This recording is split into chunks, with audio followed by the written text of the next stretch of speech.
my name is Shelley.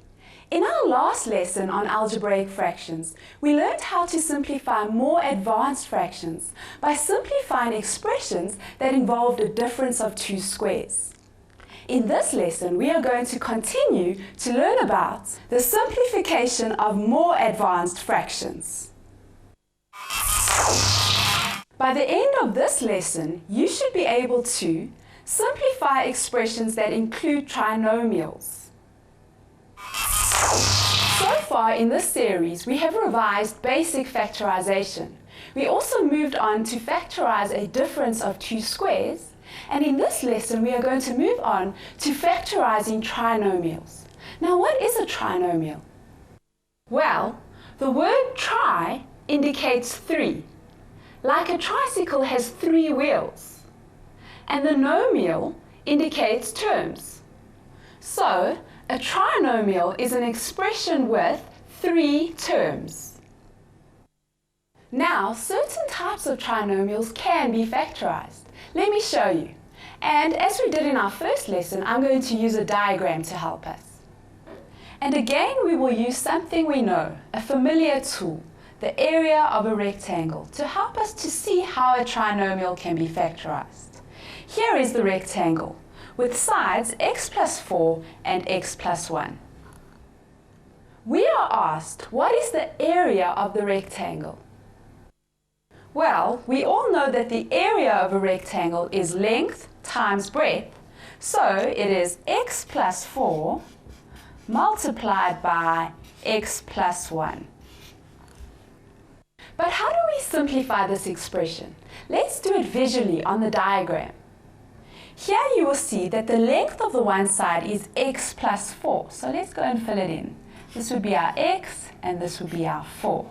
And here we have x plus 1. So let's call this x and this 1. So now we can see that this rectangle is divided up into 4 smaller rectangles. So let's just fill those in. And we should be able to see that working out the area of each individual rectangle is easier than working out the area of the whole rectangle. Can you determine the area of each rectangle? Let's start with the top left square. Now, do you know why it's a square? It's because the sides are equal in length. So its area will be x squared. Now let's look at this rectangle. This length is 1, and we know that this length is x. So we multiply 1 by x and we get 1x, so our area is x. Let's look at this one. This length is 4, and this length we know is x. So the total area for this rectangle would be 4 times x, which is 4x. And finally, this length is 4, and we know this length is 1, so the area would be 4. Now, what is the total area of the big rectangle? Well, if we add all the areas, we get x squared plus x plus 4x plus 4. And if we add our like terms up, we're going to get x squared plus 5x plus 4. And notice that this is a trinomial. So, if the sides are x plus 4 and x plus 1, then the area is x squared plus 5x plus 4.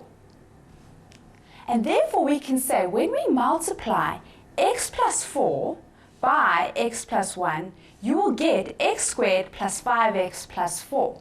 And so we can call the x plus 4 and the x plus 1 our factors, and the x squared plus 5x plus 4 is our trinomial.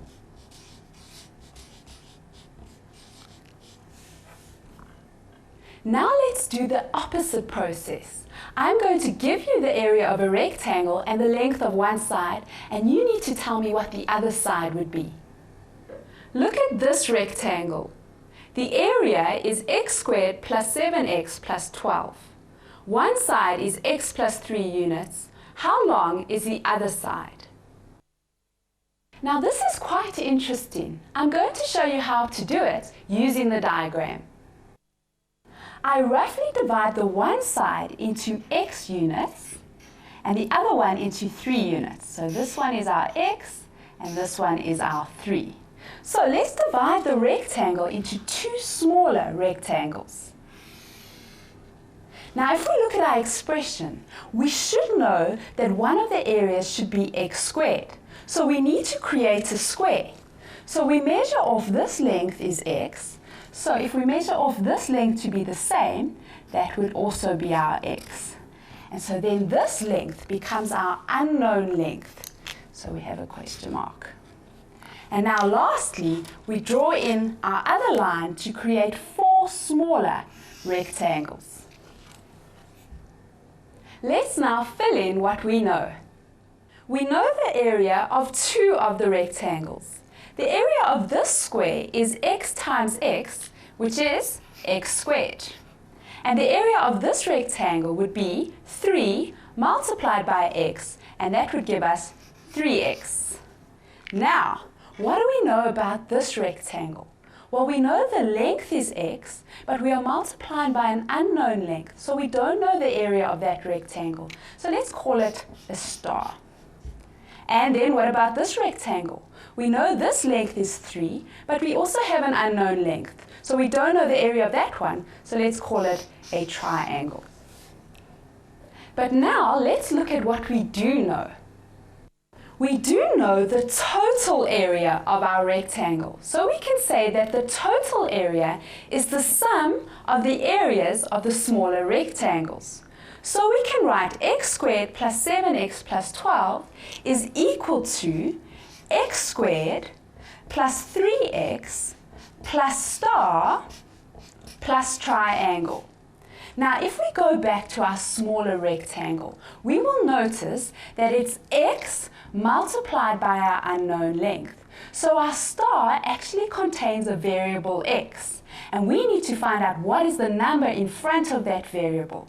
In other words, 3x plus star has to equal 7x, and remember star contains an x.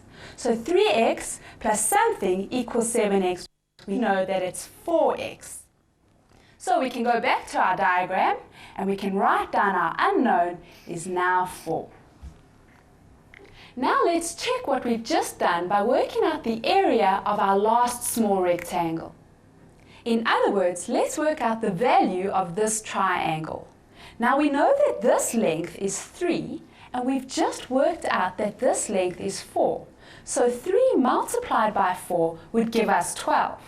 And notice that that's correct because over here we have a 12. So let's fill in our value. Our value of our triangle is 12. Now why did I show you all of this? What have we just done? So we have found this total length of our original rectangle. This original one was x plus 3, and this length now is x plus 4. So the total area of our rectangle is x plus 3 multiplied by x plus 4. And these are the factors of our original trinomial, x squared plus 7x plus 12. So from this we can see how we can find the factors of a trinomial. Now in our next lesson we are going to continue with this, but I'm going to show you a shorter way to factorize a trinomial without a diagram. Right now though, you need to do your task. I'm going to give you certain information about a rectangle. Copy it down. One side of a rectangle is x plus 5. The area of the rectangle is x squared plus 4x minus 5. We do not know the length of the other side. So, your task is to find the length of the other side of the rectangle. You can use any method.